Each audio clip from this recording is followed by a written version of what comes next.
So, all right. I think it's my software because now it's looking like it's okay. I think it's my software. My software talking to YouTube was not happy. Let's see. It looks like it's working now. Yulia's back. Hope she got a good night's sleep at least. Oh, mamma mia. All right. Well, I'm waiting to see people actually find the chat. I'm a little worried, by the way, mods. If anybody wants to go to if the old chat is even there, go there and tell people go away. I'm in a new stream right now. So any mods we got, try to go over to YouTube if you can. I doubt there should be any chat going on still on YouTube. Hopefully not. There we go, Jennifer. See, I think it's fine now. You know what? It's my software. It's my software that was communicating to the to YouTube. They weren't communicating for some reason. Now I'm adjusting my camera. Very upsetting. Commodore 64. No, the problem isn't the computer. The problem was my OBS communicating with YouTube. Somehow it got screwed up, even though it's all the same settings. Yeah. Well, maybe we're not going to use OBS.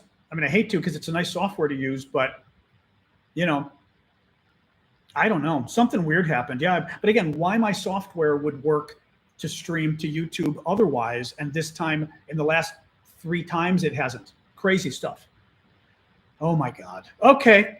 Anyway, welcome back, YouTubers. At least this is working. Hopefully people figure out that this started so they know to come back. But at least there's something weird with the software. I don't know why. But anyway, you know what? It's working now. Yay, yay, yay.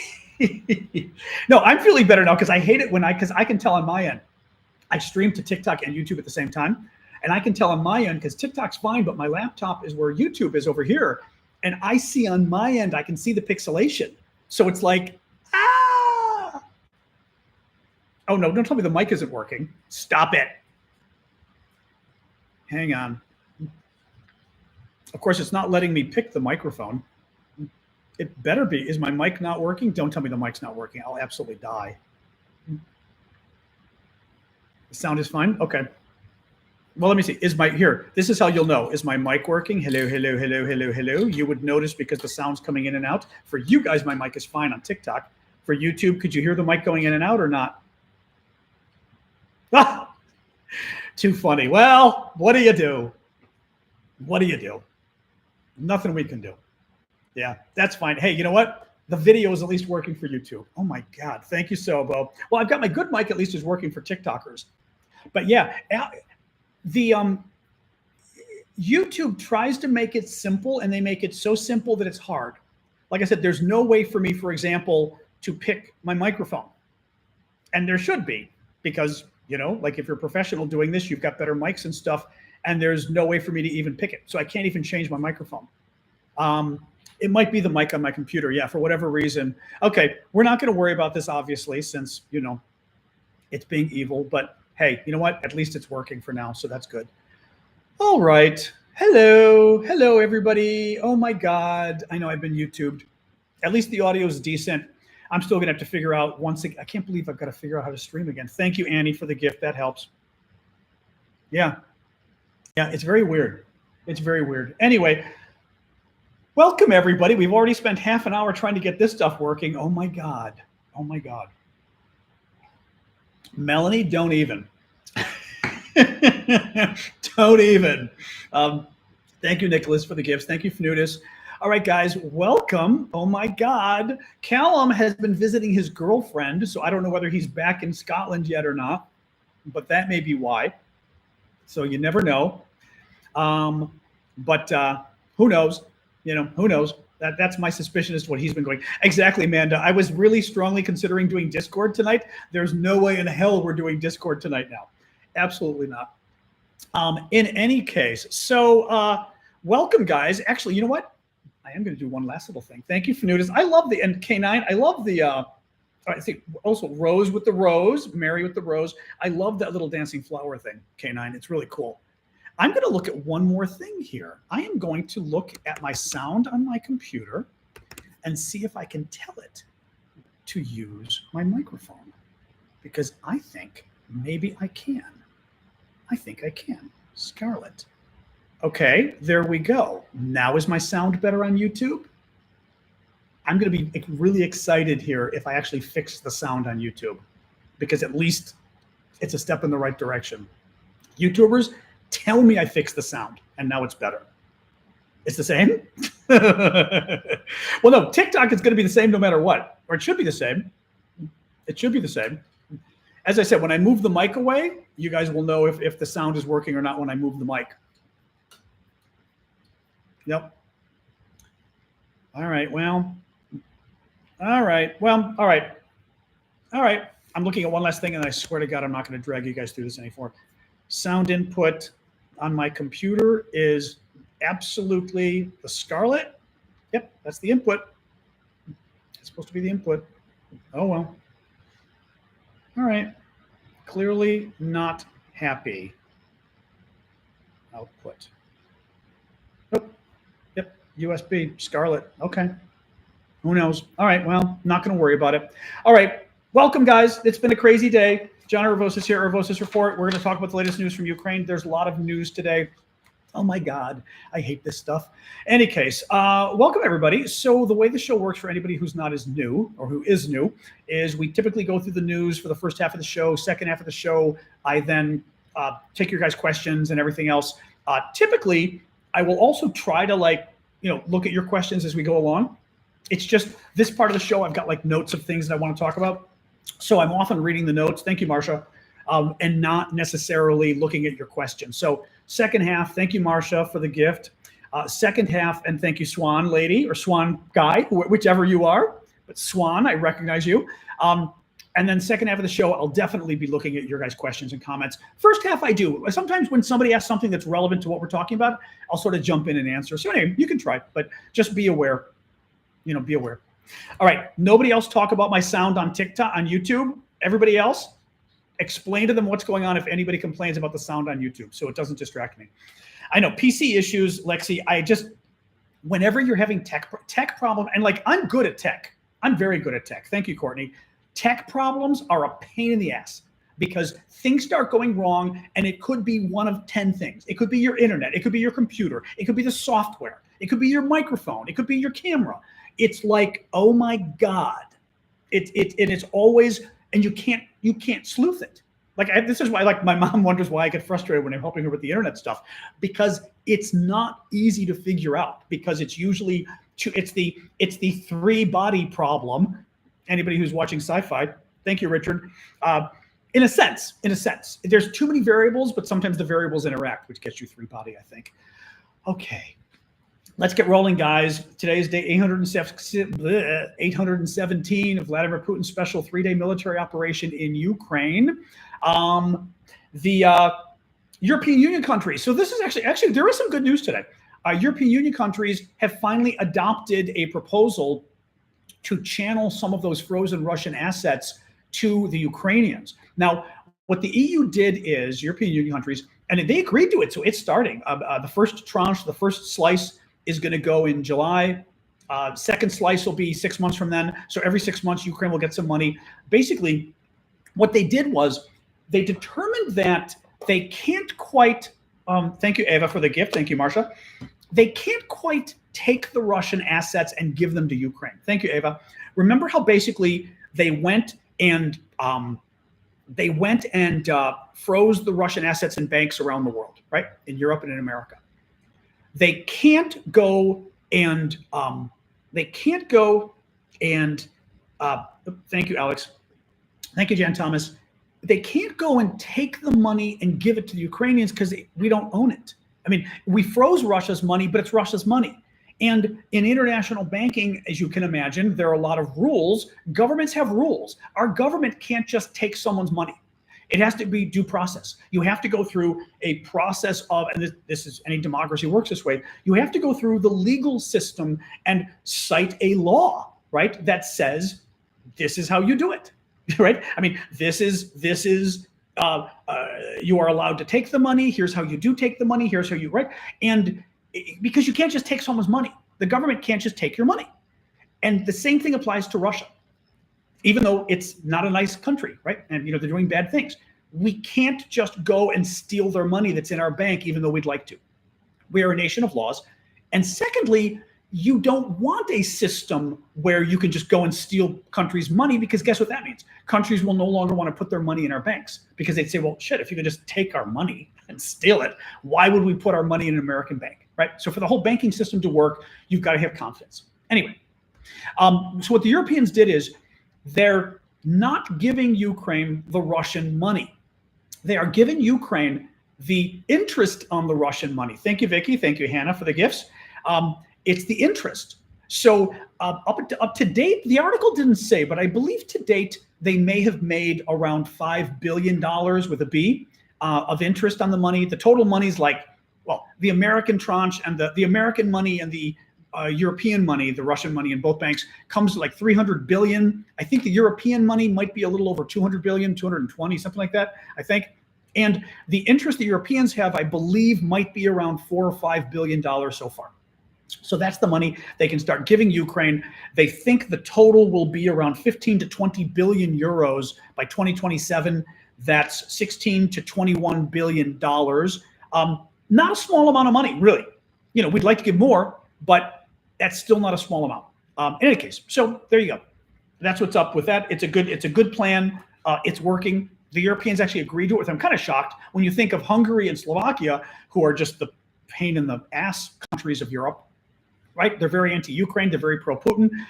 They're basically apologists. The countries are, the leadership are, for the Russians. For them to come around and agree to this is very interesting. So I'm kind of surprised actually as to how. My guess is Hungary got bought off. Slovakia, I don't know, but Hungary got bought off. There was some European money that got released in December, and I was convinced that that money was tied to letting Sweden join NATO and aid to Ukraine, basically not screwing up the aid to Ukraine. And I think that's what's going on. And basically Orban in Hungary, the leader, said, you know what, I could use $10 billion. So that's what I think is going on. Anyway, I see we've got a troll who thinks he's got to yell. So yeah, I know it's hard to be Russian and have people try to stand up to your genocide. It's very difficult. It must be very frustrating. Anyway, so Zelenskyy, president of Ukraine, did an interview with Reuters, and a couple interesting things. So first of all, exactly, the goat. Sorry, I didn't get the goat. Goat's ready. Goat is ready, Daniel. Don't worry. Our troll goat. Remember, gifts are very important, guys. I do this for a living and I do it full time. Your gifts help pay my bills. So please do keep them coming on YouTube and TikTok. I should say YouTube over there, TikTok over there. That's why I'm always harping on it, because literally you're helping me do this. So thank you for that. Danny, that's not the topic of discussion today. Keep it up and they're going to mute you. I'm just warning you now. Don't try to spam. You're spamming, buddy. So Zelenskyy does an interview with Reuters. He is proposing that NATO come in and basically protect Ukraine, not really with a no-fly zone, but protect Ukraine from incoming Russian missiles. Now, what that means is a no-fly zone would literally be protecting Ukraine with our fighter jets and with our anti-aircraft missiles, and saying anything that enters the airspace gets shot down. It would require, in addition, thank you, Christopher.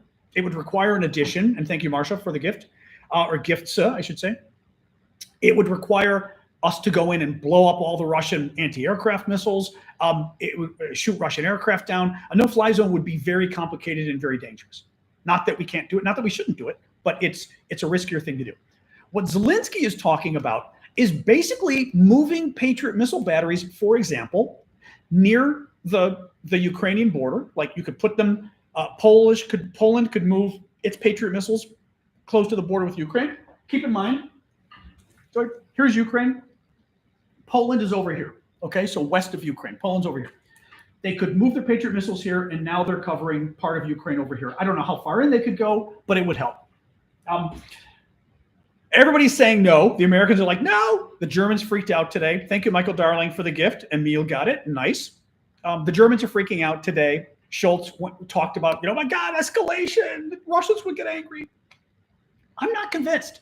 I believe, who did we do this for? Didn't we do this for Israel recently? I think. Thank you, Sunshine. And didn't Europe help as well with Israel? Thank you, Adam, for the gifts. I think so. And Ukraine kind of stepped up and said, you know what? If you can help other countries shoot down incoming missiles, why can't you do it for us? Or incoming drones or whatever. So I think Zelensky's right on this. And honestly, it's yet another example. Thank you, Sunshine. And thank you, who's it, Marie? Thank you for that. It's yet another example of the West negotiating with itself, right?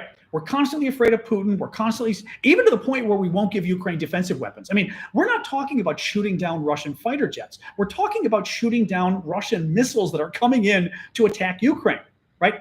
That's not offensive. There's no little green men sitting on those missiles. We're not going to shoot any Russians out of the sky by shooting Russian missiles out of the sky, right? What's the problem? Yes, it is more serious, right? But give me a break, right? That is not Slovakia I showed on the map. No, it's not. Wrong-o. Over here, I got news for you. This is all Poland. There is no way that that's Slovakia. Sword. I suggest you Google. That ain't Slovakia. That's Poland. Any case. All right, let's keep moving here. Thank you, Marshall, for the gifts. All right. Little more here from Zelenskyy. He says, the Russians are using 300 planes on the territory of Ukraine.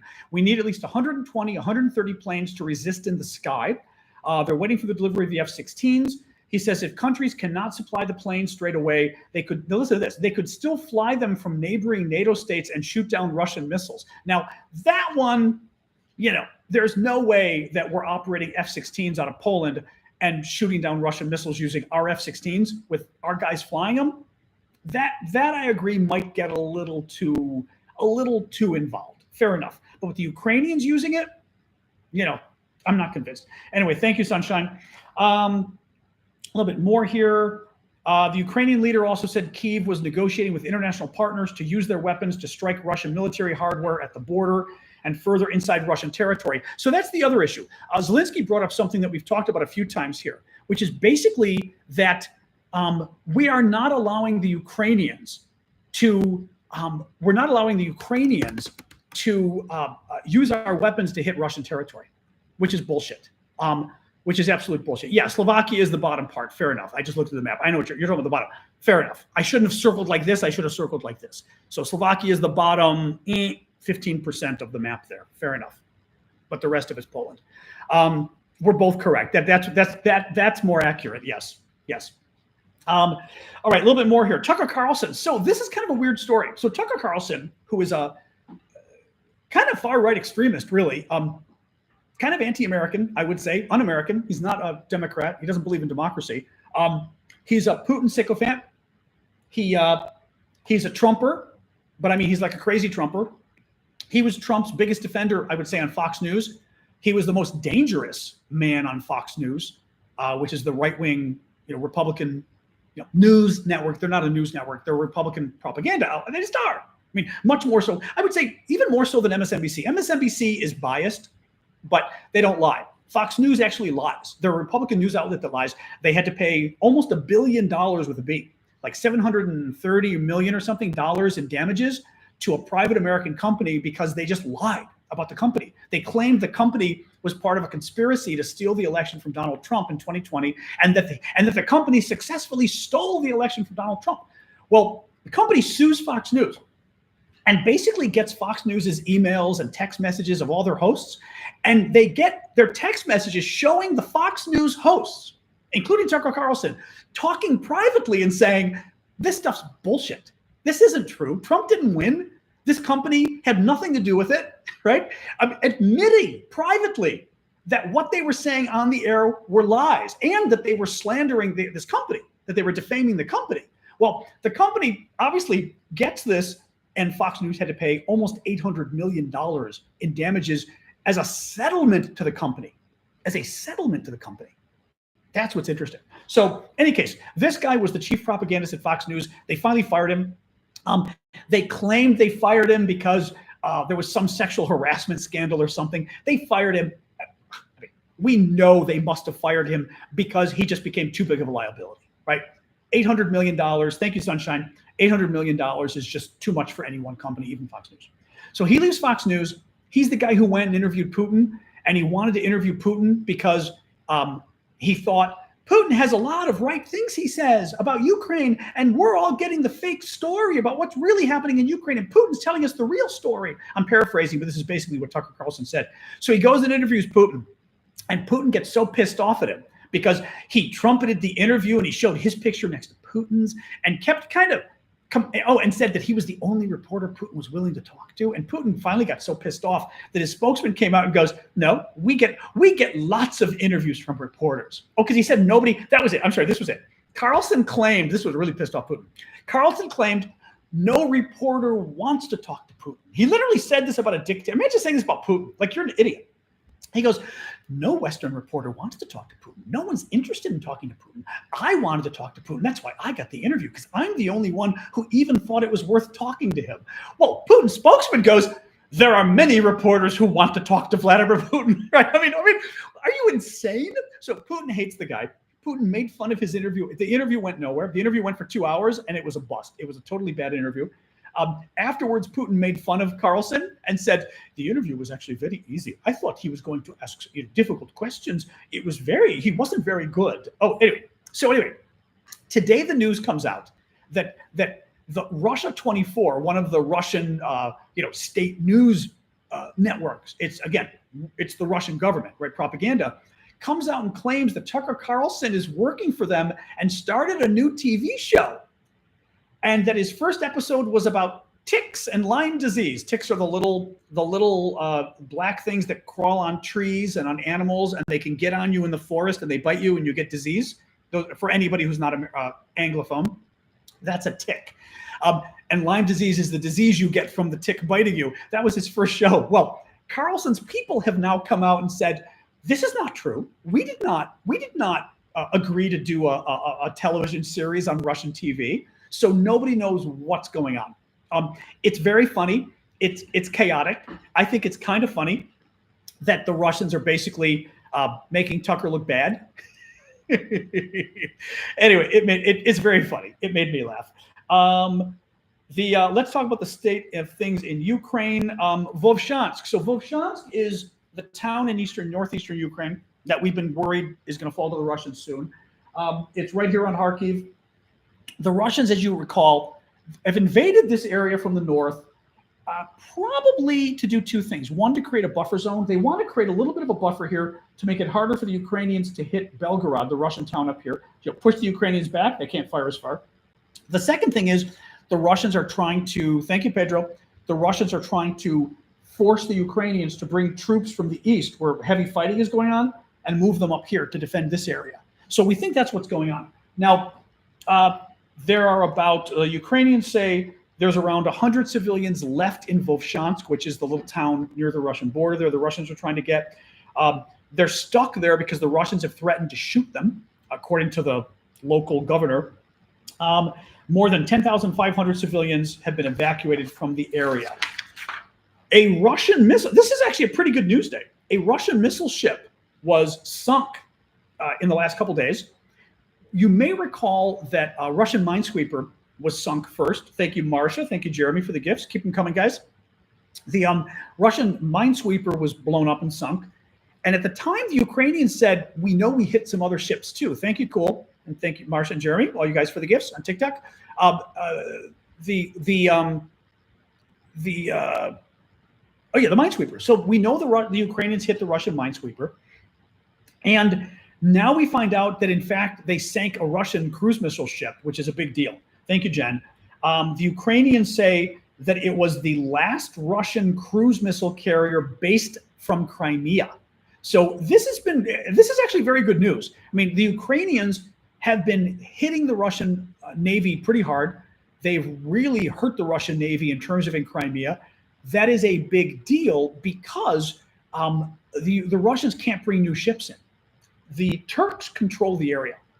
Basically, to get to the Black Sea, and I've got a map here from Ava. This is Ava's black map, so it can be a little harder to see because everything's in black. But look at the map here, okay? You got Russia here, you got Ukraine here. South of Ukraine, you got the Black Sea. So this is the Black Sea. It is a sea, okay? This is where Crimea hanging down here, the Ukrainian territory the Russians stole back in 2014. And the Ukrainians have blown up a lot of Russian shipping around the Black Sea, around Crimea. The Russians have had to move their ships over here to get away from the Ukrainians, but nonetheless, a lot of Russian ships have been sunk. Here's the problem. To reach the Black Sea, you've got to go through the Straits of Bosphorus right here, which Turkey owns. And then you get to the Aegean, right? Greece. And then you're in the Mediterranean. So again, Mediterranean, the Aegean around Greece, you go through Turkey, a little strait called Straits of Bosphorus, and then you're in the Black Sea. To enter this Black Sea, the Russians have to go through Turkey. Turkey, and entrance to Turkey is governed by a treaty from, is it 1917? I'm trying to remember. The Treaty of Montreux, I believe, that basically says that you can't bring new ships into the Black Sea. You can bring ships that are already ported there, they're already established there. They have their port of call there, but you can't bring new ships, at least during a time of war. And certainly the belligerents can't bring them in during a time of war. The Russians are a belligerent, it is a time of war. So Russia cannot bring new ships in once Ukraine sinks the ships. So that's why it's starting to cause at least an increasing problem for Russia that Ukraine's taking these ships out. I mean, it's good anyway that they're taking them out, but it's an extra wrinkle for the Russians that they can't bring new ships into the Black Sea there. 10 Ukrainian soldiers have completed training for the F-16 aircraft maintenance in the Netherlands. The Dutch just announced. These are the technicians, engineers, etc., that are going to maintain F-16s. Before the Ukrainians can get the F-16s from us, they need to not only know how to fly them, that kind of training, but the engineers and other maintenance workers need to be trained in how to upkeep them because there's a lot of upkeep. So that's good. Just another sign that we're getting to the point, hopefully, where they'll be able to get these planes soon. Thank you, Marcia. Looking here, this was an interesting story. So a Russian court jailed yet another hypersonic missile expert. Thank you, Kronos, for the gift. Marcia, I think I thanked you for the confetti. The Russians previously, what are you doing? Hi, I'm not playing with you right now. Are you crazy? My dog is I can show you guys. My dog is behind me. Wait, where is she? Whoop. Hello. She wants me to play, and she's literally behind me going, which is her like come play noise. I don't know why she thinks at this hour we'd play. Of course, now we're going to have the water problem in about 2 seconds because I didn't fill her water bowl either. Thank you, Kronos. Am I right? Oh, yes. Yes. Okay, I got to get the dog water. I was so freaked out about getting the show started, I didn't give the dog water. One moment, and we will talk about, 1 second here. All right, let me give her a little bit more, and we'll keep going, guys. All right. Oh, 1 second, sir. 1 second. There we go. All right. Okay. Much better. All right. Dog has water. Woo-woo. So several months ago, actually now it could have been almost a year ago, 6 months to a year, the Russians, thank you, Luisa, thank you, Ava, for the gifts, and Kronos again. The Russians jailed one of the top scientists on their hypersonic missile program. Oh, that's very cool. What is that?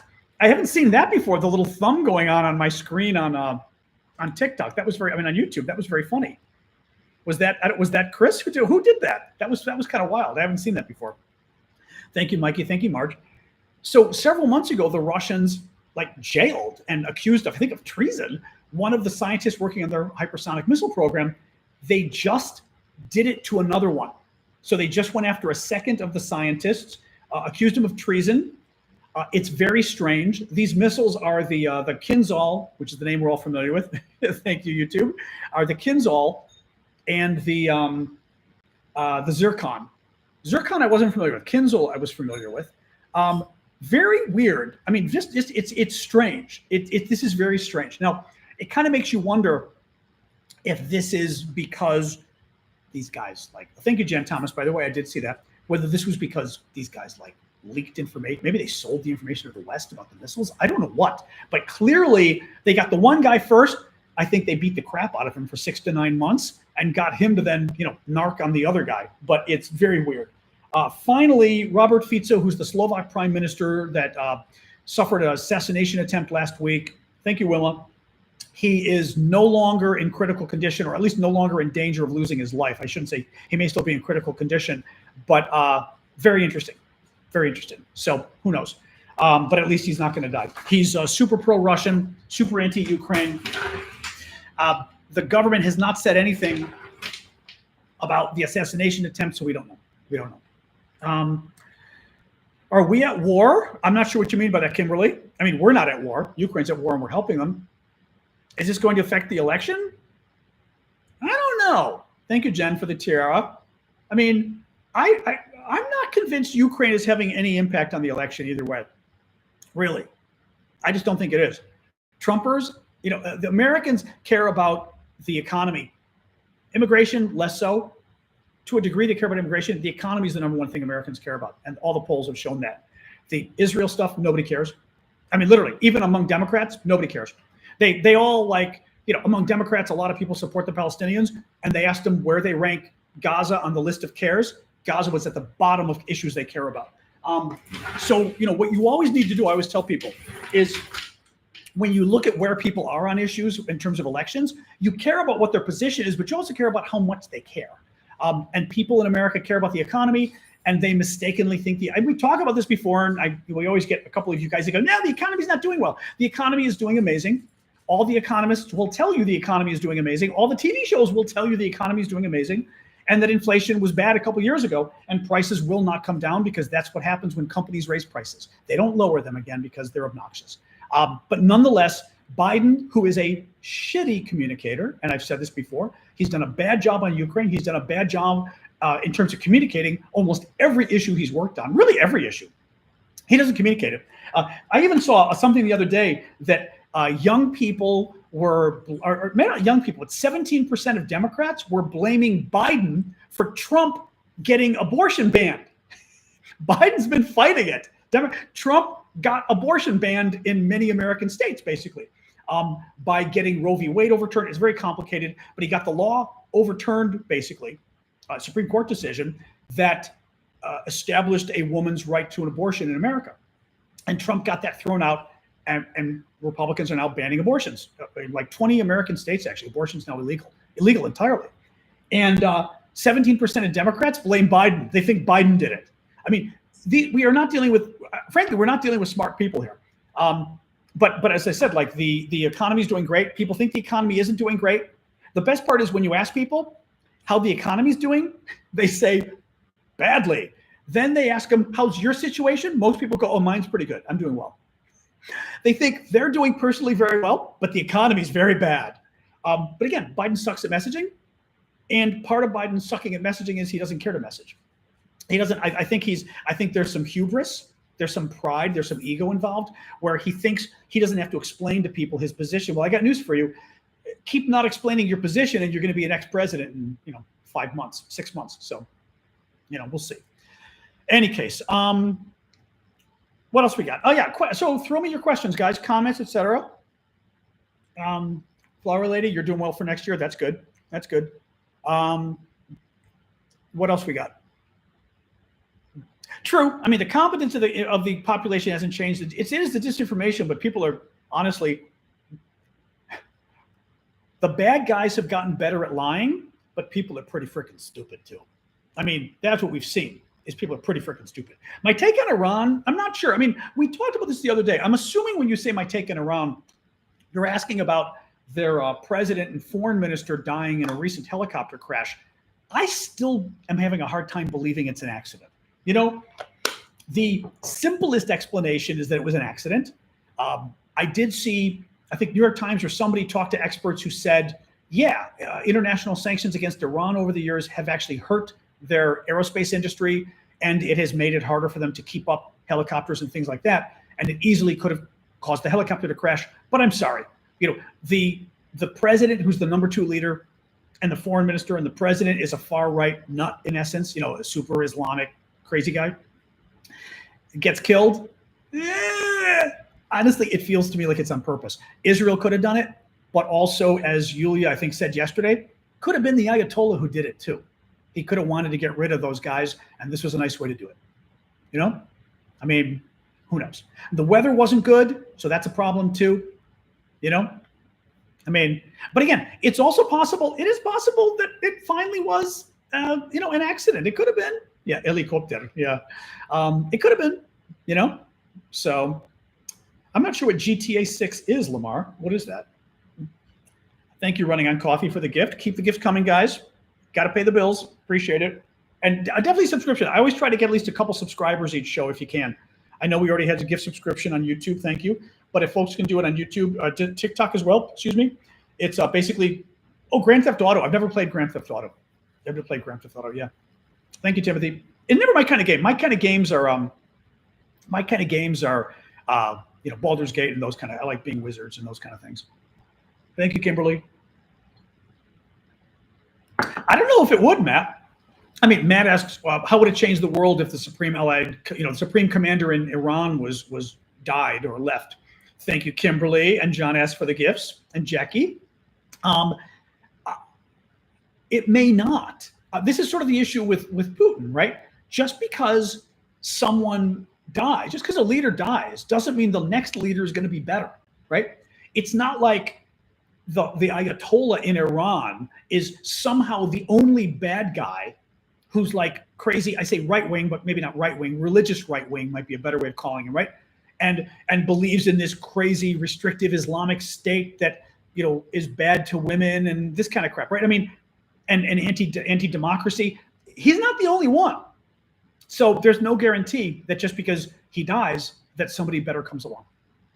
Putin, it's more of a wild card. Now, Putin, we still don't know if somebody better comes along, but Putin is such a dictator that he dies and it's up for grabs who comes next, because it's not like, right? I mean, that's a different story, Yeah, exactly. Vicky was talking about the economy. Look at our retirement accounts. The U.S. stock market is at the highest level in history. It's never been this high.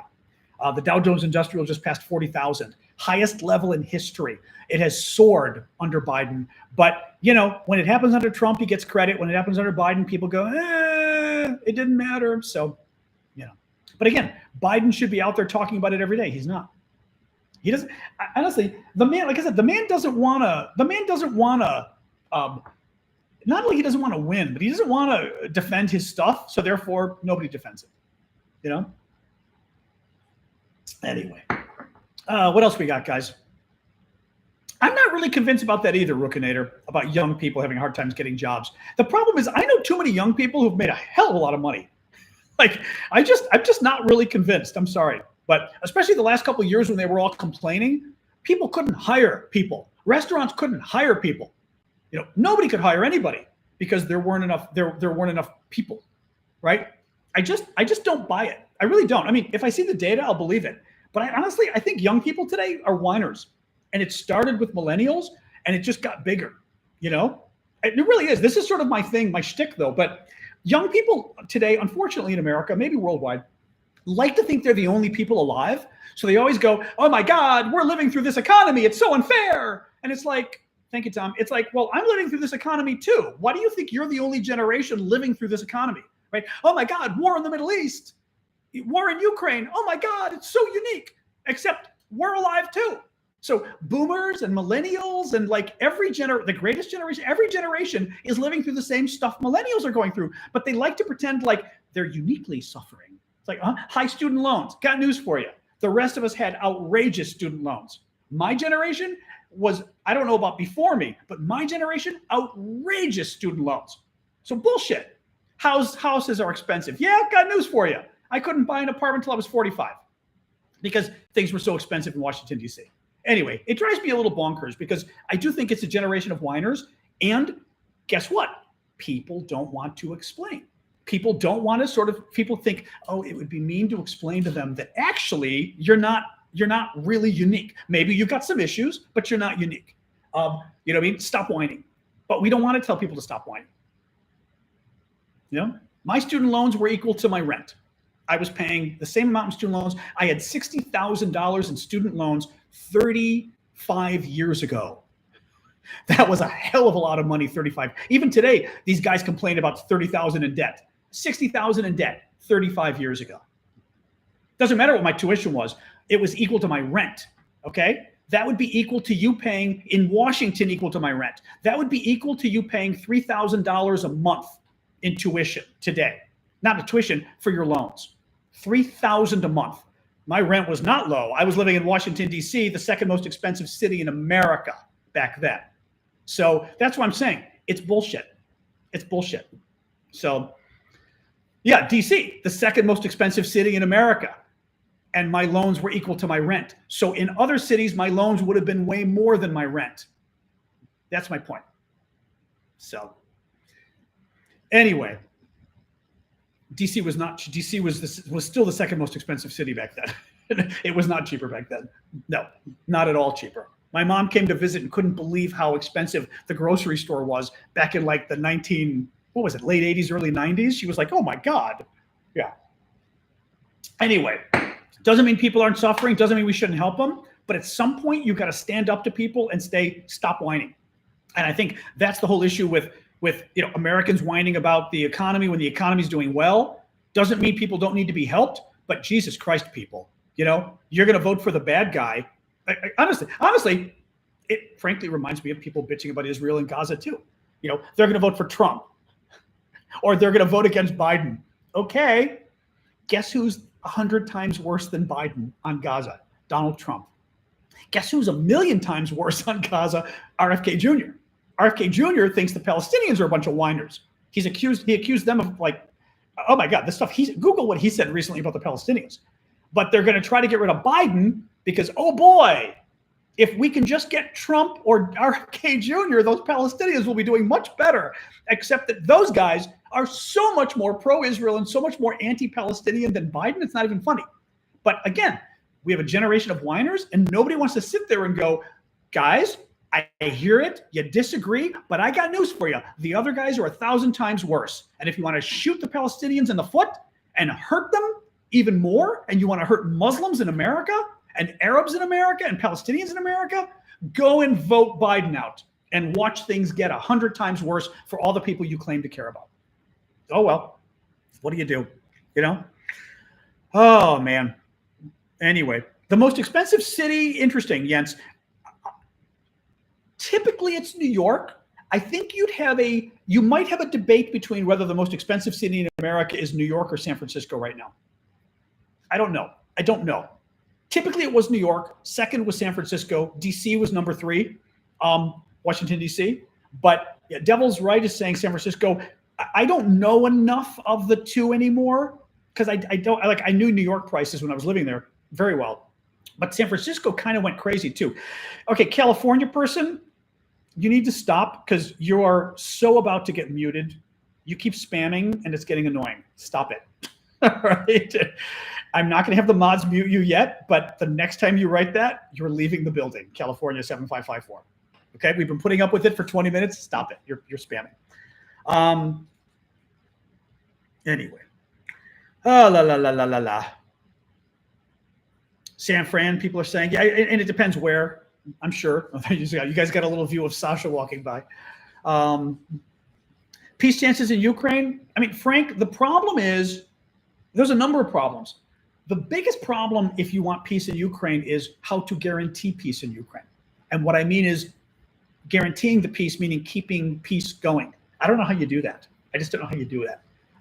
Because I think the Russians will come back for more. I think if Ukraine were today to say, you know what, we're going to give up all the, Russia controls 18% of our land that they're occupying. We're just going to give it up and give it to the Russians if they'll please just stop killing us, right? And the Russians go, okay, we'll stop killing you if you let us keep the land. And you promise not to join NATO and you promise this kind of stuff, right? In 5 to 10 years, the Russians will invade again and take the rest of Ukraine. The only way to stop that from happening is Ukraine becoming a member of NATO. And NATO doesn't want Ukraine at this point. I mean, they keep making noise. NATO doesn't want Ukraine. The Hungarians are never going to accept it.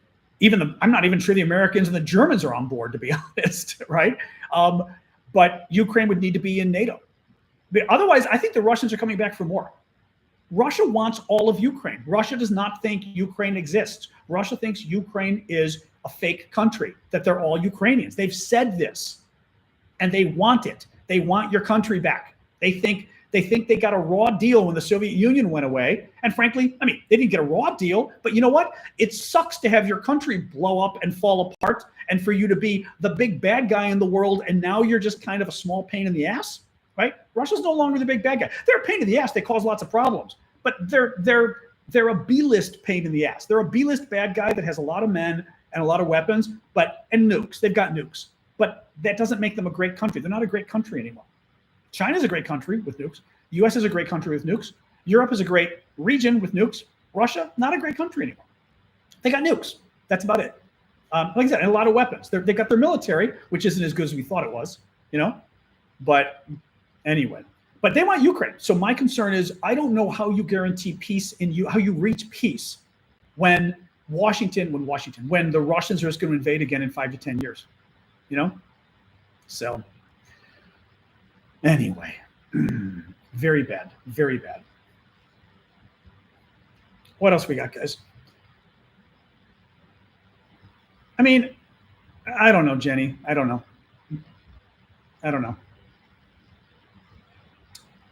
Yeah, it's interesting, Rookinator. Yeah, Russia, Putin just put an economist in charge of the military. He fired the, defense minister. They also just fired like the deputy, the number 2 guy, or one of the number 2 guys, and put an economist in that job as well.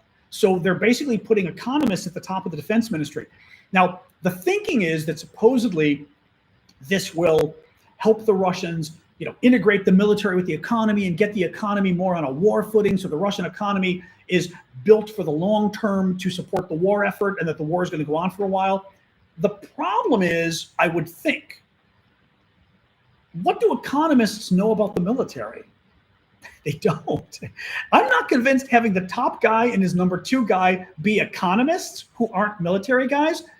I'm not sure that's the smartest thing for you to do for your military. I mean, it's interesting, but I just, you know what I mean? Any of you guys who know military stuff better than me, I'm like, that just sounds kind of stupid. Like maybe somebody who's a military person with an economics background, that could be interesting. But an economist in place of military guys sounds really freaking stupid to me. So I don't know. So.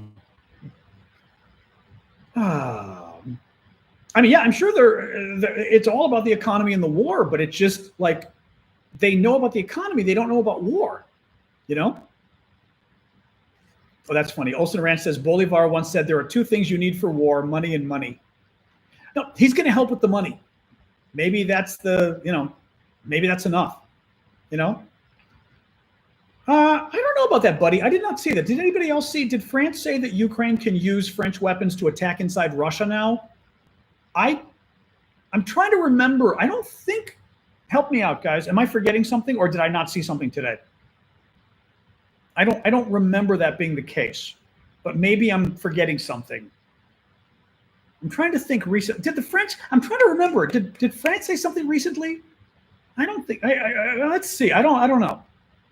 I didn't see it. Yeah, I don't know. I mean, I always like to know sources on these things. You know what I mean?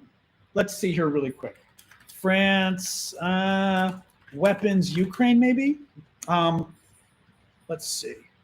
Beep, beep, beep, beep. Okay, no. Well, first of all, all these sources are not real sources. That's the first problem. I am not a big fan of quoting Ukrainsky Pravda, which is a Ukrainian publication that, whatever. Let's see what their source is. Okay, their source is Le Figaro. Okay. Let me see here. Okay, let's see here. Hold on. I may have to see if I can access. Hold on, archive. I'm going to see if I can access the Le Figaro article. Remember last time I read to you guys an article from France? TikTok banned me for a week.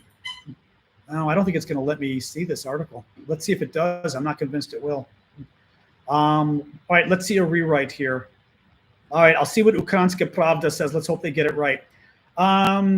Chairman of the French National Assembly Foreign Affairs Committee has called on French authorities to allow Ukraine to launch strikes with French-supplied weapons on Russian territory. I don't care. This is stupid. Okay, here's my problem with this. This is kind of stupid. I don't like when journalists do this. One guy who's a member of the French Parliament, even if he's the head of the Foreign Affairs Committee, calling for Macron to let the Ukrainians use French weapons on Russian territory. He's one guy. That's not France is going to do it. You know what I mean? Reuters had a story yesterday, something like this too. There was some Republican calling for Biden to do something. I'm trying to remember what. Maybe it was the same thing. It might have been the same thing. And I remember the story really pissed me off because it said Biden, Washington to consider, giving Ukraine whatever, this kind of bullshit, using weapons to attack Russia. And I looked at the article, and the article said, a member of Congress is going to introduce legislation next week calling on the president to let Ukraine use weapons to attack Russia. And I'm like, a member of Congress is going to introduce a bill? Is your version of Washington may let Ukraine do this? No. One member of Congress wants Biden to do it. Same thing for the French. One member of parliament, who's apparently a big guy, if he's head of the Foreign Affairs Committee, wants Macron to let the Ukrainians use the weapons to attack. That's bullshit. That's not a story. Anyway, I get a little annoyed at stories like this. My background is politics, journalism. I've done both professionally. I've written for The Economist, among other journalistic things. I've got a master's degree from Georgetown and a law degree in this stuff. And it drives me a little crazy when people basically do clickbait. Yes, exactly, Jolie. It's clickbait. This is not a real news story. Now, what would be interesting is, and the story didn't say this, you then and by the way, the Politico story didn't do this either. You interview government officials who say, in fact, the administration is considering doing just, they say they agree with the congressman, right? That kind of stuff gets interesting, right? But none of these stories say that. They just say one congressman or one member of parliament saying it. So no, it's bullshit. Like, maybe it'll come to something, but it's bullshit. It's clickbait. Clickbait is exactly the perfect thing to call it. Yeah. Too bad, because it would be nice, but yeah. So,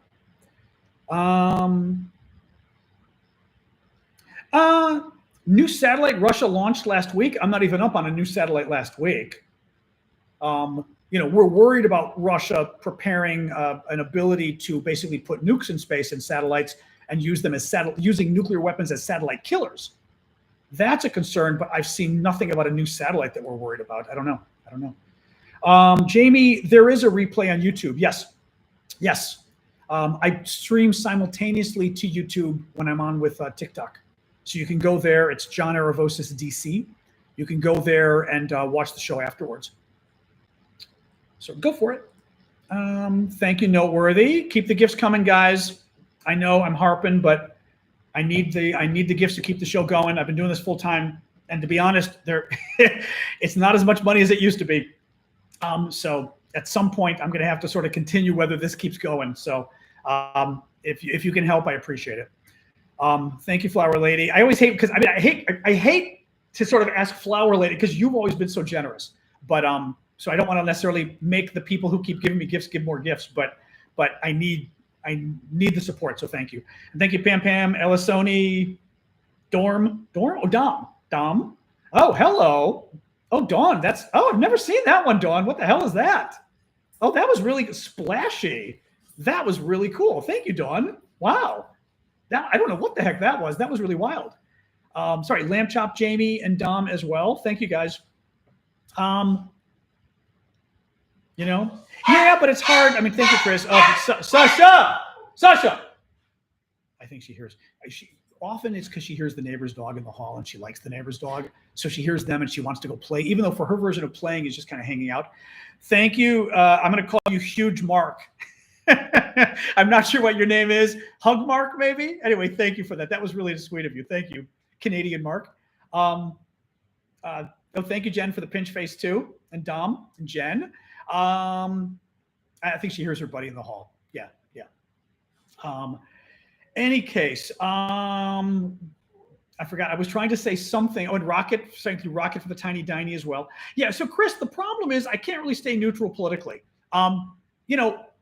We've got a big election coming up. Donald Trump is a threat to our democracy. I can't just say, well, I'd make a little more money if I just don't give my opinion and maybe Donald Trump becomes president. You know what I mean? We have ample situations in the history of the world where maybe we wished more people spoke out and they weren't worried about making more money. And I'm sorry, this isn't a normal election. He's not Nikki Haley. I don't like Nikki Haley. I don't agree with Nikki Haley on anything other than Ukraine, probably. I mean, foreign policy, maybe. But I don't think she's dangerous. I think she's just, way far to the right of me. Donald Trump is dangerous. He tried to violently overthrow the government. The man is dangerous. He's also a piece of garbage. I mean, he should never have been near the presidency. We've never had a president like him.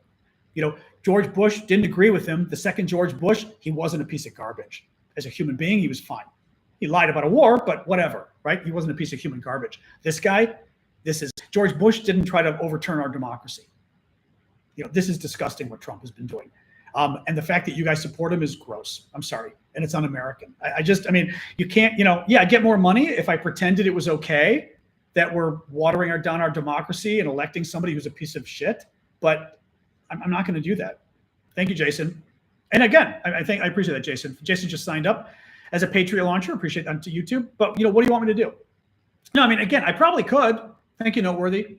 You know, thank you, Lamb Chop. You know, but I mean, we lost people when I weighed in on the Israel-Gaza stuff. But what am I going to do? Lie? And, you know, give you guys my analysis because, you know, oh, some of you don't agree with my analysis, so I'm not going to give it? I just can't do that. But also, the Gaza stuff, sure, I could have not covered Israel because it's not for us in America, it's not the end of the world, right? But, you know, the Donald Trump stuff, it's just too dangerous. I just can't. Yeah, I just can't, you know?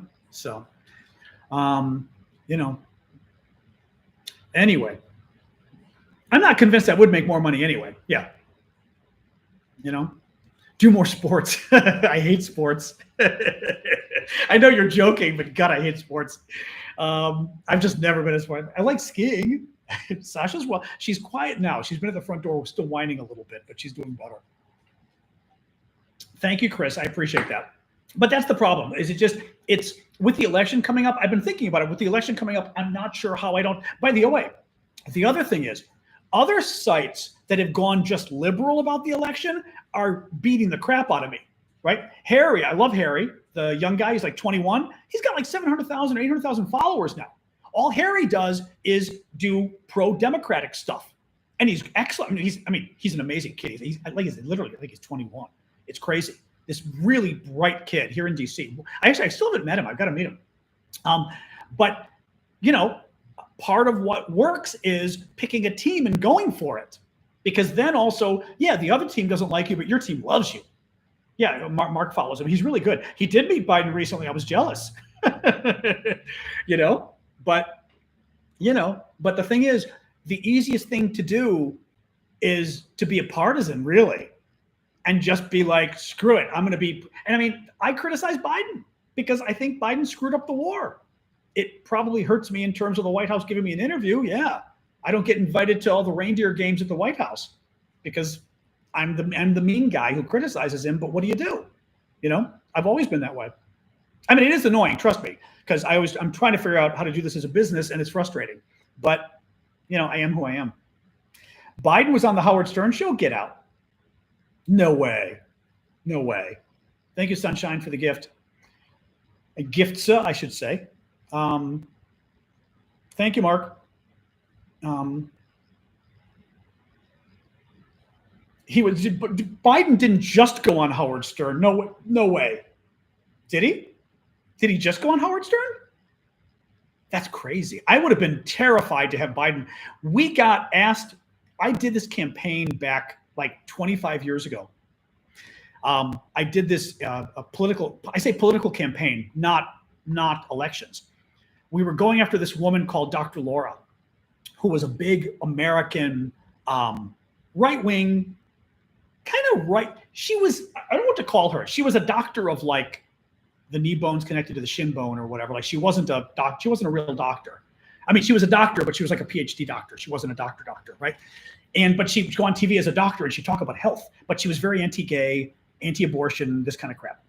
And friends and I went after her and got her she had a new TV show. We got her taken off the air. We were the first big successful boycott of any TV show in America. It was us. We did it. We got her off the air. A bunch of us, like 5 of us, got together for free, launched this campaign for 2 years, Stop Dr. Laura, we called it. It was, I mean, I cannot tell you enough how successful this campaign was. It was wild.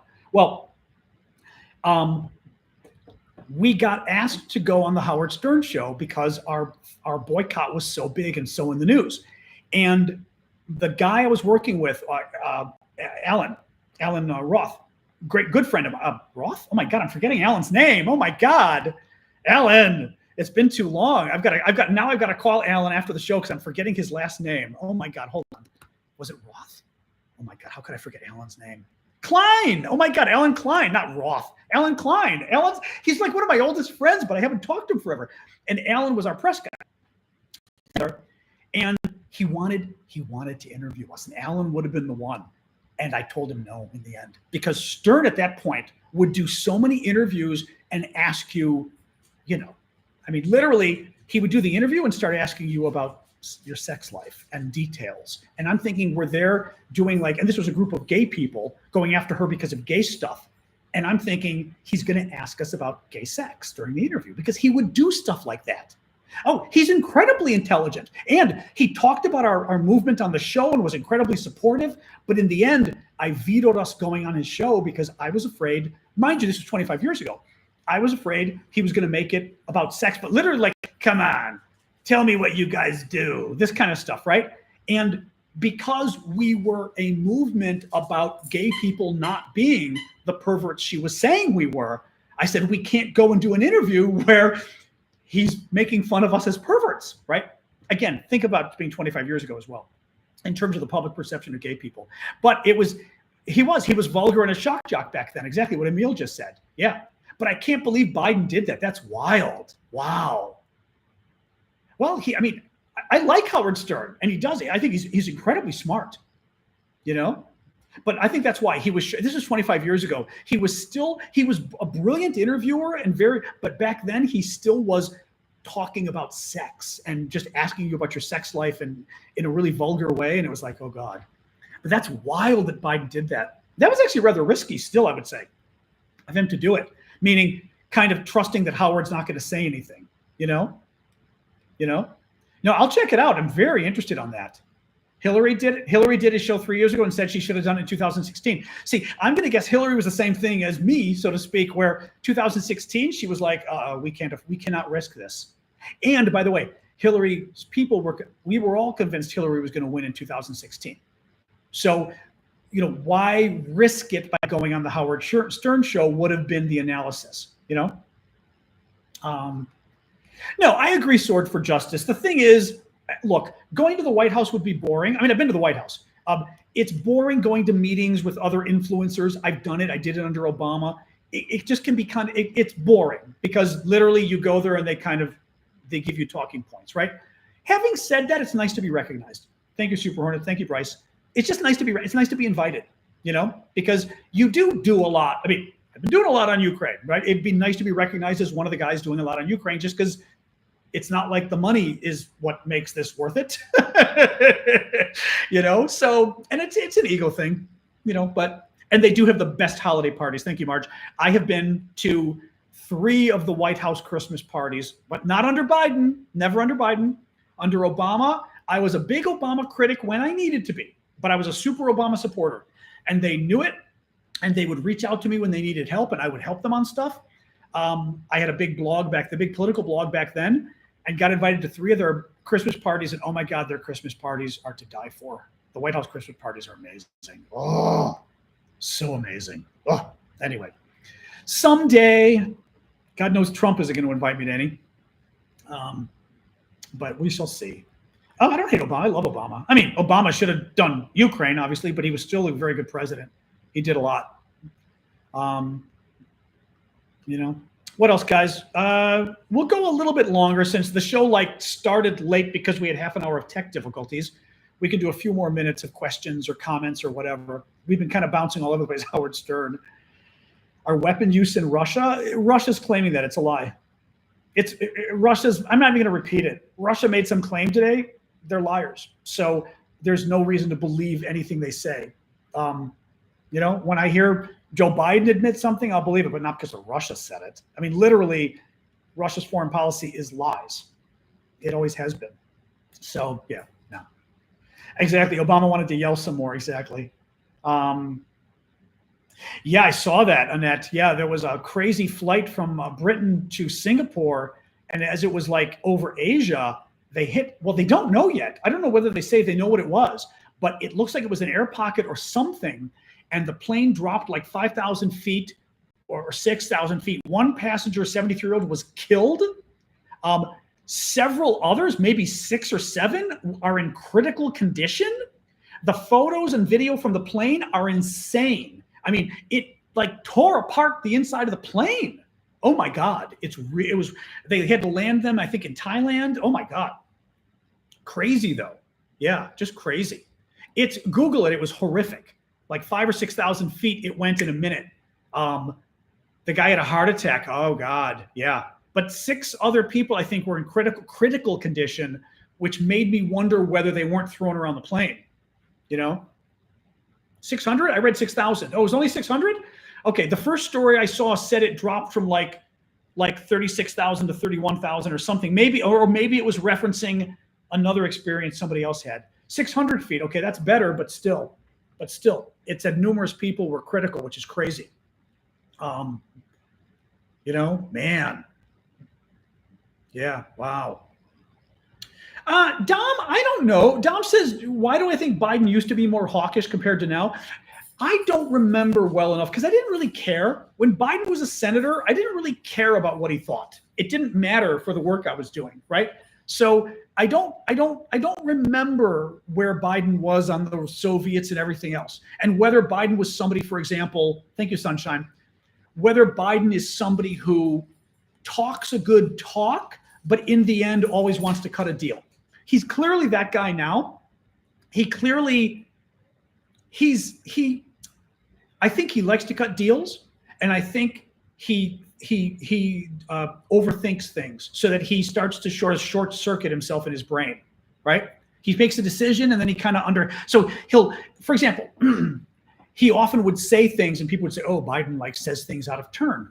I think the problem isn't Biden saying things out of turn. I think the problem is Biden will say something, he'll think, and then he later goes, oh, that was too strong, that was mean, I better apologize. And he what's the word I'm thinking of? Not he doubts himself. When you, it's something think. What's the word? Not double think, but when you sort of, you constantly are thinking, maybe I'm not right. Maybe I did something wrong. And I think he does that. What's the expression in English for that? I'm forgetting. It's not overthinking. It's doubting, second guessing. Thank you, Ned. That's it. Yep. And thank you, K9. It's second guessing. Yeah. So that you say something and you go, oh, but maybe not. Maybe I shouldn't have done that. I guess I'll apologize. And it's like, dude, Donald Trump doesn't apologize. I don't love Donald Trump, but he doesn't apologize, right? I mean, one thing you don't say about Donald Trump is that the guy's weak. I mean, again, he loves America's enemies, but he's not weak. You don't think of Trump and go, oh yeah, he's not a very strong character. Oh, he's a very strong, he doesn't have a strong character, but he is a strong character, right? Absolutely. Right? I mean, Donald Trump is a tough guy, even though he's a bad guy, right? Biden, I think, is kind of, he's I think Biden is looking for an out though, Robert, but I think in a bad way. Jake is asking with a super chat question. Thank you, Jake, for that. I'm seeing a lot of posts on TikTok about outlawing drone warfare and calling it a war crime. Huh. Do you think Russia is behind this propaganda? I mean, it's weird. It's very, first of all, it sure sounds like somebody's behind it because that's just weird, right? That's just weird. Like banning drones. Okay. Russia does not want us to ban drones because Russia is using drones better than Ukraine is in this war. The Ukrainians are certainly doing much better. Would I vote for Biden again? Of course I would. You think I'm going to vote for somebody who wants to violently overthrow the government and take away a woman's right to, and already has taken away women's right to choose, among other things, who hates Arabs, who hates Muslims, who hates Jews, who hates Mexicans and Latinos? I mean, who loves America's enemies but really hates America? Yes, I would not be voting. I would definitely be voting to stop that man from coming into office again. Yes, in a flash. Who wants us to literally hand Ukraine to Russia? Yes, not even questionable on that one. But yeah, it sounds to me like somebody's up to something cute if they're getting this trending idea out there that, oh, we should ban drones. Like what? Not to mention, good luck banning a drone, right? You know, I'm fine voting for Biden's old. I'm fine voting for Biden. Biden's biggest problem is he's old, and like I said, he second guesses himself. But the economy's the best in 50 years, And he certainly did a hell of a lot more for Ukraine than Trump would have. Trump would have handed it to Russia. So just on those two issues I care about, on immigration, I wish Biden was a little tougher, to be honest, because I don't think he's tough enough. I think Democrats are wimps on immigration because they're trying to suck up to the Latino vote. And the irony is even Latinos aren't as liberal on immigration as Democrats think they are. Latino activists are very liberal in immigration. I don't think Latinos necessarily go, yeah, let's let everybody in here illegally. I don't think they're fans of that.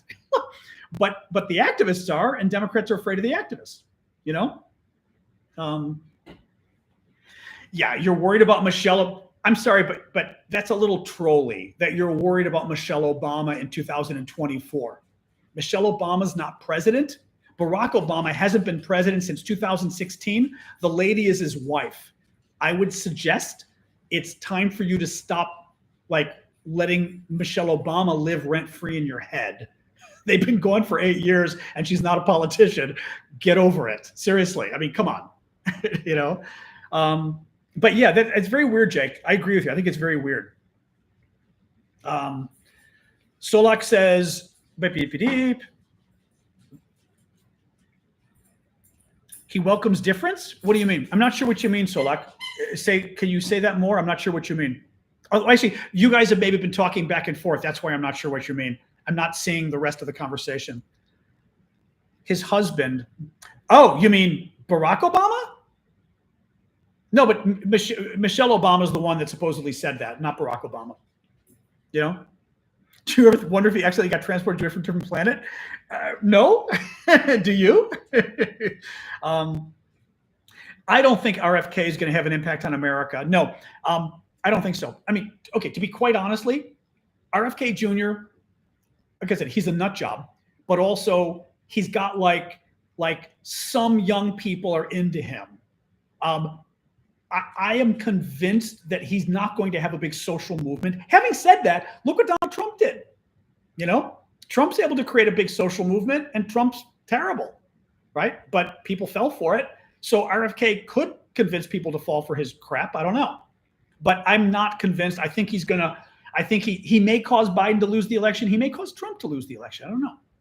But he's a nut job. And honestly, the guy's talking about worms eating his brain. I think in the end, most normal people are going to go, you know what? He's a little weird. He also thinks polio isn't caused by polio and that the polio vaccine doesn't work, when the polio vaccine literally saved millions of children and saved the world from polio in the last 75 years, really. He's a nut job. He's just a nut job. Dinner tonight, I made some butternut squash soup. Thank you, Ellie. Which it's good. I'm always I used my NutriBullet to do it, which froths it a little too much, but it's in the fridge, so hopefully it's calming down a little bit. But it's a really nice butternut squash soup is quite good. You know, little ginger, apple, some carrots, cook the onion or cook the soup, cook the, in the oven a little bit, the butternut squash, but it's very good. So nice with bread. Actually, I do have some bread. I have some cheddar cheese bread I made, which I made finally without the whole wheat bread, because I found out that whole wheat bread does not work in cheddar cheese bread. Whole wheat flour actually cuts the flavor of the cheese. So I may actually do that tonight. I think I'm going to make a slice of bread, dip it in my soup, and be very happy. Worms in his brains, exactly. Anyway. That's what we can. I'm happy to talk about this instead, Yoshi. We can talk about soup. My live stream, Steve, normally start at 6 o'clock Eastern time, US. So I'm in Washington, D.C., so it's Washington, D.C. time or New York City time, same difference. But they start at 6 o'clock Monday to Friday, and then Saturday morning, almost every Monday to Friday, unless I'm traveling or some special reason. And Saturday mornings at 11 a.m. Eastern, I've got a special show just for the monthly members, those subscribers. So the people who give a monthly donation. On TikTok, that's the SNN people. On YouTube, it's the people with the green names. And that's a special show I do just for those guys. Thank you for the tiara, Alisoni. I love that tiara. Just sort of a special thanks. My friend Vlad in Ukraine often joins us to give us like the first person feel of what's going on. He's done a lot of work for the military and private fundraisers as well, making camouflage nets, buying drones, all sorts of things. So, I never practiced law, Bash. I never practiced. I went to law school at Georgetown. I actually took the bar exam in Illinois because I felt like I should, right? Like I just felt like I should pass it because I felt guilty. People kept asking me, "Where'd you take the bar?" And I was like, "I didn't." And you almost feel like you couldn't. So I took the bar exam in Illinois. I passed, but then I didn't become a member of the bar because you have to pay like several $100s a month. And I never wanted to practice law. And I'm like, why am I going to spend the next 30 years spending like, let's say $300 a month? Thank you, Jens, for the gift membership. Amanda got that one. Amanda, join us on Saturday. But I was like, let's say it's $300 a year. For 10 years, it's $3,000. For 30 years, it's $10,000. I was like, I don't want to spend $10,000 over the next 30 years for a bar exam that I don't need. Now, I would have loved to have been a member of the bar so I could write nasty letters on behalf of friends. That I wish I could do as a lawyer and be like, I'm his lawyer, right? That would have been fun. But I never did that. No, so I did not like law. I liked studying it. I worked at a law firm, 2 law firms, hated it. Absolutely hated working at law firms. And that's when I went, there's no freaking way. Odinson asks, is there any realistic possibility Ukraine could win? I don't know because we don't want Ukraine to win. We are in the situation where Ukraine and Russia are in a bit of a quagmire, a bit of a war of attrition, where basically each one is kind of hurting the other. Russia's hurting a little more. Russia's hurting Ukraine a little more than Ukraine's hurting Russia, right? But they're basically at a tie because we didn't want Ukraine to win. We were afraid if Ukraine won and took all of its territory back, including Crimea, Russia would freak out and, oh my God, they've got nuclear weapons, they'll freak out. So the problem is we still don't want Ukraine to win the war, but we don't want Ukraine to lose the war. We kind of want a tie. So I don't think you and I do, but I don't think Biden wants Ukraine to actually win. And he's afraid of Ukraine actually beating Russia. So therefore, he's never going to help Ukraine beat Russia, right? I also worry thank you, Marge, for the start. I worry whether we're at the point in the war where can Ukraine win? Now, when Callum's with us, Callum is off with his girlfriend, I think. I think I'm allowed to say that now. I told him the other day, I said, I didn't want to tell people you visited me with your girlfriend. I didn't want to share, but I think anyway, maybe I shouldn't tell people, but Callum's got a girlfriend. She's lovely, by the way. Anyway, yeah, so I'm just worried that we don't want Ukraine to win, and I worry whether Ukraine even can win now, whether we kind of screwed Ukraine by waiting 2.5 years to give them what they need to win the war. And we still haven't done it. And now we gave the Russians too much of a chance to dig in. RFK is terrible on Ukraine, Annette. Robert F. Kennedy Jr. Is pretty much pro-Russian. He's bought into all the Russian propaganda. He blames the West for the war, says we forced Russia to invade. He's terrible. He's absolutely terrible. And I'm not saying that because I don't like the guy. I don't like the guy because of his positions. I never had a problem with RFK Jr., by the way, used to be just an environmentalist. We liked him. He was a big environmental activist. People loved him. And then I don't know if it was 10 or 15 years ago that he started going cuckoo about vaccines, like all vaccines. He's an anti-vaxxer. Oh, I didn't even mention, I forget to mention this. RFK Jr. last summer, and I saw the tape. I mean, he was interviewed about it and got cornered. Last summer, RFK Jr. said that there isn't a single vaccine that is proven safe in the world, guys. Not a single vaccine has ever been proven safe, he claims, falsely. And not a single vaccine in the world actually works, he said. I mean, even telling you, I say this and I go, this can't be true. He's on CNN and I forget her name, Poppy Harlow, I think it was, because she's so like, whoa. It was Poppy, I think. And she goes, well, you said last summer, and this was like last fall, by the way, so 3 months ago. She goes, you said 3 months ago that there was never a single vaccine proven safe and not a single vaccine has ever been proven effective. I never said that. And she goes, roll the tape. Thank you, Ernie. The best part was she didn't even go, no, yes, you did. She goes, roll the tape. And they played the tape. And the best part was the tape was a minute long. They didn't play the 10 seconds of him saying it. They played the entire thing so you could hear it in context and go, Oh my God, guys, he outright said, not a single vaccine has ever been proven safe and not a single vaccine has ever been proven to be actually effective. The guy's crazy. That's the problem. He was a really good environmental activist 20 years ago. That's the crazy part. Yeah, it was on CNN. I'm sure if you Google it, let me pull this up. I'm going to do a quick little look as I'm talking to you. Let me see here. RFK Jr. not single vaccine effective. He said it last summer. Where is this? Factcheck.org. This may be the one. Let me see. Yes, here we go. Factcheck.org. In PBS NewsHour interview, PBS NewsHour, a public television in America, very respected. They're very independent, very objective, really for smart people, basically. It's news for smart people, PBS NewsHour. And this was a fact check from factcheck.org, which is probably the most famous, again, fact check organization. They're run at the Annenberg School of Public Policy. Again, totally trustworthy, these guys, okay? In a PBS NewsHour interview, independent presidential candidate RFK Jr. repeatedly denied previously saying that no vaccine is safe and effective. But Kennedy said exactly that on the Lex Friedman podcast in July of last year, 2023. Kennedy, who's a former Democrat, also repeated a favorite but incorrect talking point that vaccines are the only medical product that is allowed to get a license without engaging in safety tests. As we've written before when detailing many of the misleading or false claims Kennedy has made about vaccines while on the campaign trail, all vaccines undergo safety testing prior to authorization or approval by the FDA.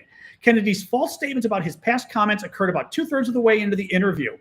Hang on. She's got the interview. I never said it. And she starts calling it. I never listen to this. She goes, the host, let me ask you, if I may, about a specific concern your family has expressed in the past, which is your controversial views on vaccines and being part of the vaccine movement. Well, what are my views on vaccines? He says. PBS says to him, thank you, Taylor. Public Broadcasting says, well, you've said previously that no vaccine is safe or effective, which is, I've never said that. You did say that in a podcast interview in July. No, I never said that. You did say that. There are quotes, and that recording is there. You are wrong, and you're making it up. Kennedy proceeds to say, Kennedy proceeded to deny saying no vaccine is safe and effective when he avoided her question. Nawaz, so you do not believe the statement that no vaccine is safe and effective? I never said that. She's asking him if he believes it, right? I never said that. According to these reports and these recordings you have in a podcast in July. He goes, that's the problem. If you're reading reports about me in the mainstream media, including this network, they're almost all inaccurate. Kennedy ended this show by asking her to show him a statement, not evidence of a statement. Kennedy, in fact, made the claim in a July episode of the Lex Friedman podcast. Friedman, July 6th, 2023. You've talked about that the media slanders you. Thank you, Jay. Sorry, letting the dog in. We're reading an interview, a fact check by factcheck.org, which is the #1 fact check organization in the U.S., totally independent. They're run by an independent university. They're not a media outlet because some of the conservatives don't like media, right? They're an independent organization. Listen to this. Friedman, July 6th, in a podcast interview with Kennedy, you've talked about that the media slanders you by calling you an anti-vaxxer. And you said that you're not anti-vaccine, you're pro-safe vaccines. Difficult question. Can you name any vaccine that you think are good? Kennedy, I think some of the live virus vaccines are probably averting more problems than they're causing. There's no vaccine that is, safe and effective. He literally says it. There's no vaccine that is, safe and effective. At the time, Friedman pushed Kennedy to the end of the issue, knowing that those were big words, and asked about the polio vaccine. Kennedy then misleadingly suggested that the polio vaccine given to his generation caused cancer, despite a lack of evidence that this is true.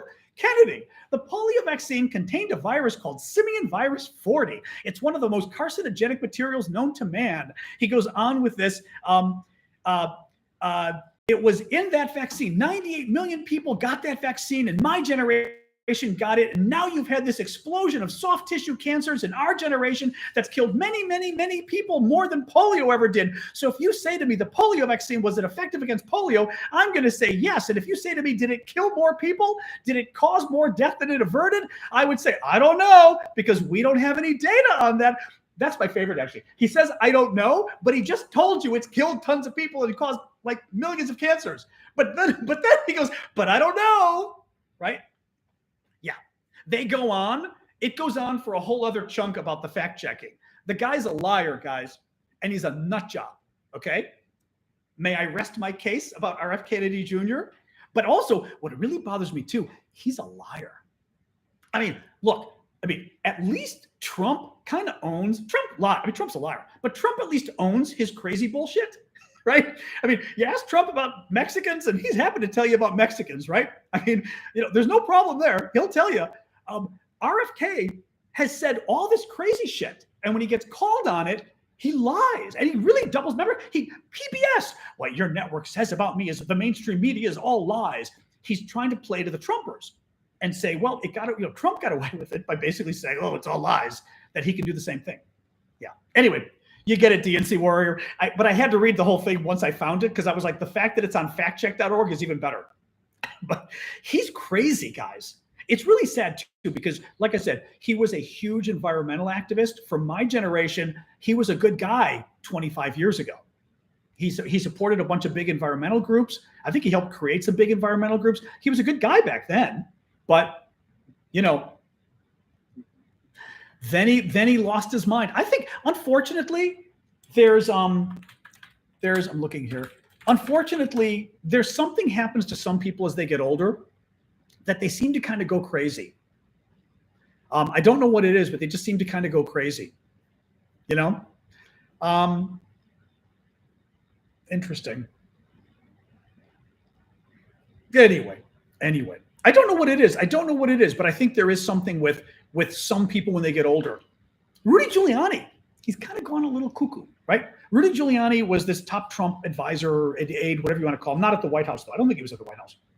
But Giuliani used to be perceived as being like this moderate Republican, Republican, but a good Republican, like a liberal Republican, right? He was a right winger, but he wasn't a right winger. He had gay friends. He dressed in drag, right? That he was good on social issues, right? This kind of stuff.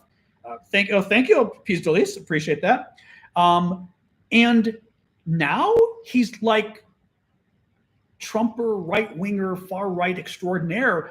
That's not who this guy ever was. I mean, New Yorkers might tell you differently, but nationally he was perceived as this middle-of-the-road, moderate Republican who was a good guy that both sides could like if they tried, right? And now he's a nut job. And I think we've seen this with a lot of people where they get older and somehow maybe it is mental health stuff. I also think to some degree as you get older, you've been through a lot, I mean, even for me, guys, like I always say, like when, we make the joke about the old man yelling, get off my lawn, right? Well, you got to remember the old man has had, 60 years of kids stepping on his lawn. And he's pissed off about it after 60 years of kids crossing his lawn. He's tired of it. Like I can kind of appreciate, or 50 years, right? I can kind of appreciate the 50th year of some little kid breaking your flowers or whatever. Right? I mean, I kind of get it. I think that's half the, thank you, Furious. My hair just does, every day my hair does something different. I just have Greek hair. I'm 100% Greek. So we have fun hair. Greeks do. But I do think like, as you get older, it's harder not to become more jaded because you've been through so much stuff that it's got to start affecting you psychologically, right? I mean, you've just been through a lot. You've had decades of people being either shitty to you or good to you, and it depends which way that goes for you, right? Right? I mean, you could have had 50 years of people being so good to you that you've ended up such a good person. You could have 50 years of trial and tribulation so that you're kind of jaded. Anyway, I think that's, to me, that's like the challenge of getting older. I think part of it is trying not to have life like wear you down because it's every year the same, whatever, right? And work, I think, does it to a lot of it. Work is very hard, right? It's hard to work for decades, The founder of Hell's Angels was at Trump's trial. I did not see that. Did not see that. Anyway, Lithuania is part of NATO. Yes. He's very good. Yeah, Timothy Snyder is good. Anyway, all right, guys. I think let's call it quits. I've been doing this for almost 2 hours, but the first half hour was like major technical difficulties. Yeah, until I can get OBS working, we're going to just go live on YouTube. At least this worked. Well, let's see how the quality is. What I'm worried about is the quality of the video on YouTube afterwards. When I had recorded directly on YouTube, the quality wasn't as good, but it's kind of looking good now. So let's see. Hopefully it's good quality. Anyway, yeah, I saw that thing about Russia. Let me look into it overnight. It's a story in the Kyiv Independent. I'd kind of like to see somebody else report on it first before I kind of buy the story 100%. Oh, hey, Mark. Yeah, for some reason, actually, I will call it quits now, guys. Have a good evening. Mark, I'll finish a second with you. But have a good evening, guys. Thanks for coming. Thanks for the gifts. I'll be back tomorrow night, 6 o'clock Eastern. Every night we do the show Monday to Friday, talking about the latest from Ukraine. And then we get into U.S. politics overall, because that's like my shtick. So feel free to join us tomorrow night. And thank you, mods. Everybody have a good night. I will do a quick little conversation here with Mark publicly. So I've been using OBS, and it's been working fine to stream my show to YouTube at the same time I stream to TikTok. So I do TikTok on my iPad, and then I do YouTube via OBS on my computer. And it's been fine until 3 days ago. And suddenly it's fucking up. And I have no idea why. And it's being jittery. I get the warnings on OBS telling me, your dad is fine, WAJD. He's good. He's in the other room, actually, in the bedroom. But I get the warnings from OBS telling me, oh my God, like you're not streaming enough, right? And this kind of stuff. I don't know, like the quality of the stream isn't enough. It's not sending enough. But it was sending fine until now. I will even do a stream test right now. I didn't do one earlier. I rebooted my router. Let me see. Oops. Stream test. Oops. Or no, speed test, not stream test. Hold on. Speed test. Although I don't know how it's going to do it when I'm streaming, whether it's going to affect the speed test, but let's see. Speed test. Let's see here. Let's run speed test. I know streaming, it may make it worse though, because I'm streaming, but I'm streaming on TikTok. Actually, even streaming to you guys. So I'm streaming on TikTok and I'm streaming to YouTube. My download speeds are around 200. My upload speeds, again, I'm streaming to multiple sites right now. My upload speeds are 35. My 35 is my upload, which is pretty damn good considering I'm streaming to YouTube and TikTok as I'm doing the test. I can't figure it out. Yeah. But it somehow screwed things up, and I lowered the bit rate and it didn't matter. And I also, the only thing I don't know is, sorry guys, we're trying to sleuth this on YouTube. I'm having a YouTube problem. What I don't know is whether I can't, if I change the bit rate during the show, whether it doesn't change it. But I cut the bit rate in half and it didn't matter. Yeah, it's crazy. My bit rate was at 8,000. I cut it to 4,000. It didn't change anything. I changed the FPS from 60 to 30. Mind you, it worked for months up until 3 days ago. And now it suddenly is blotchy. And I even get the OBS warning saying not sending enough, whatever. I wrote it, actually, I'll tell you what it says. I took a screen cap. But it's very frustrating because the quality is better with OBS than streaming directly to YouTube. Hang on, it's the other one. Let me see what it says. A quick look. It says, error, YouTube is not receiving enough video to maintain smooth blah, blah, blah. So somehow it's not sending enough. There is no server, WC. There is no server. I mean, I can try Ethernet. The problem is, Luke, that's another issue. I had hardwired my Ethernet and it worked for like a month and then started screwing up and I couldn't figure out why. It would just, I can try again, but for some reason, hardwiring my Ethernet, just my Mac laptop would start, it would recognize the Ethernet and then not recognize it. And it was driving me crazy. And I finally went for Wi-Fi because my Wi-Fi is so good. I'm using OBS, it's called. O, B as in boy, S as in Sam. It's a very popular program everybody uses. But I finally used my Wi-Fi because my Wi-Fi is so good. My Wi-Fi, if I'm not streaming right now, my Wi-Fi is 70 upload and 300 to 400 download. I think it could even be 500 download. But my upload is 70. It's great. It should, and again, it worked for months and months and months. You know, The cable, good question on the cable. I don't know when I bought the cable, so it's a good question as to how good my Ethernet cable is. You know, I just don't know what it's doing. I mean, anyway, I don't know. Are you over on Discord at all, Mark? If you were, I'd say go to Discord and message me there. I restarted the router right before the show today. The show was going shitty today on YouTube, so we hung up YouTube. I rebooted the router, came back, and it was the same problem. So that's not it. If you're on Discord, go to our Discord community. You can find. Do you know Discord? You can our Discord community. I don't know if you're on Discord, but if you're not, I mean, if you know Discord, go to aravosis.com, my last name, and that's my Linktree link. In case you're not, that's my Linktree link. Just put it in a browser, and the first or second thing should be Discord. Click it and go through. You know, Discord, you got to like accept everything, you know, so we know you're not a spammer.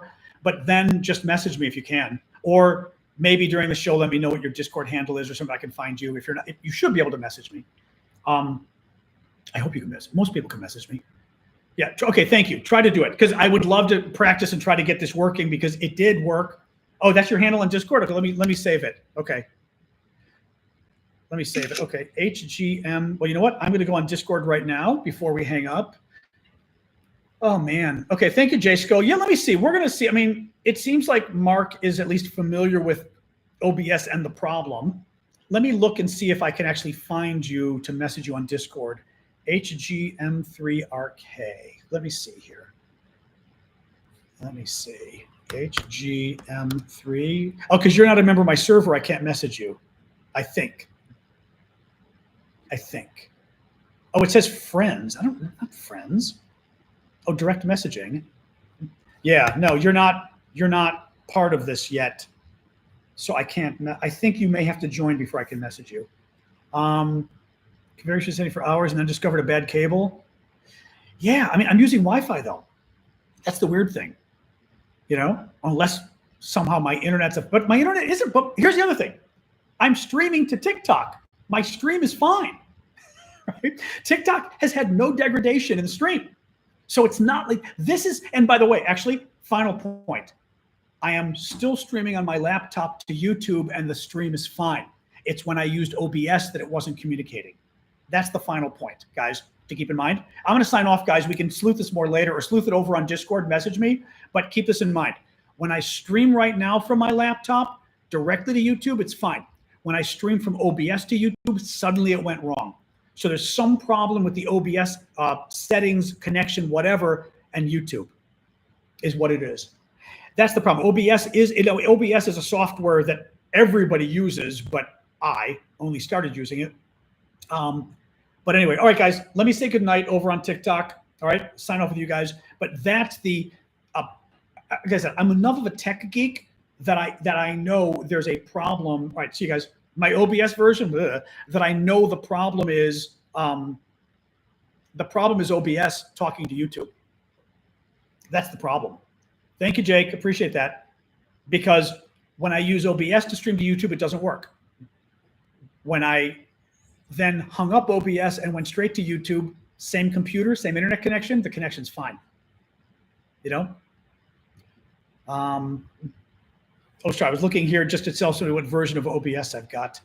About OBS version 30.1.2. Now it's possible that I'm going to check for updates.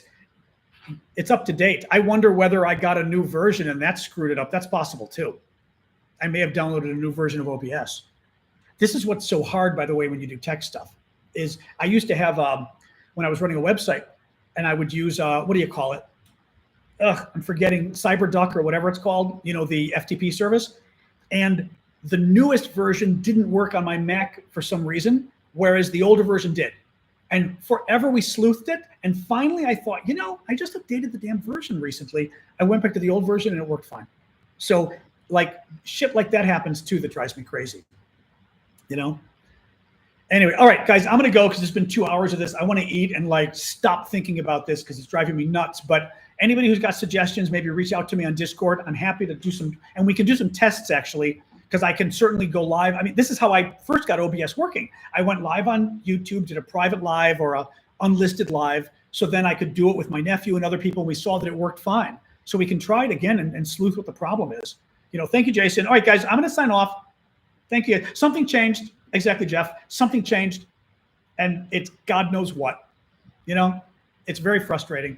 But at least we know directly to YouTube works. Let's see how the quality is when I save the feed, because previously directly to YouTube wasn't as good a quality. Streaming via OBS was higher quality, which is crazy, but it was. All right. Thanks, guys. Have a good night. All right. I'm going to sign off of TikTok. Boom. All right, you guys. Thank you again. Appreciate it, guys. And thank you for all the help. I appreciate Jake and everybody else with the who is it? Solak and Mark for the advice. Hopefully we'll figure it out. See you guys. All right. Where's my ending stream? Ending stream. Boom.